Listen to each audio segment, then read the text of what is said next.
I had a pretty happy childhood, although maybe it was a little unorthodox.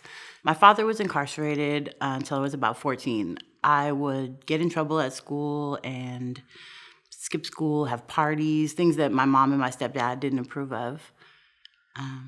I didn't really have a strong relationship with my father because he had been in jail the majority of my life.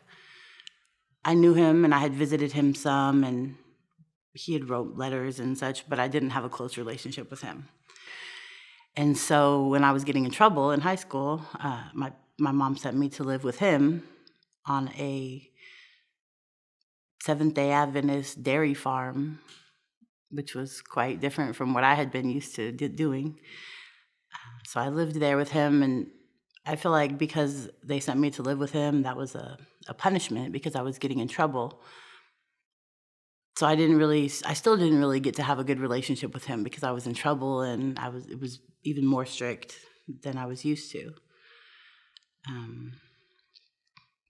It wasn't until later when I was older, probably in my 20s, before we got to have like a really close relationship, before I allowed him to have a really close relationship with me. And then he passed away in 2005. And so I kind of never really got to expand on that, which was hard. Probably almost every boyfriend I've ever had or man that I've dealt with has been in prison. My daughter's father went to prison when I was pregnant. And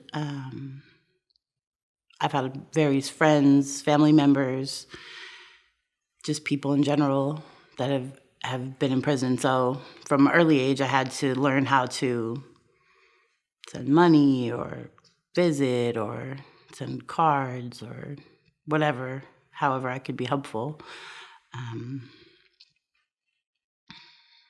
And that changes, in the prison systems, that changes often. So it's kind of its own struggle to try to keep up with having to figure that out. And it's its own stresses as well. I have visited behind glass, I've visited in person, I've visited at events. So I've done a lot of visiting in the prisons. And it's hard because, sometimes you get turned away or they get in trouble and the visit gets canceled. I've been kicked out of visits for arguing or, so it's a lot of rules and it's hard to navigate through that.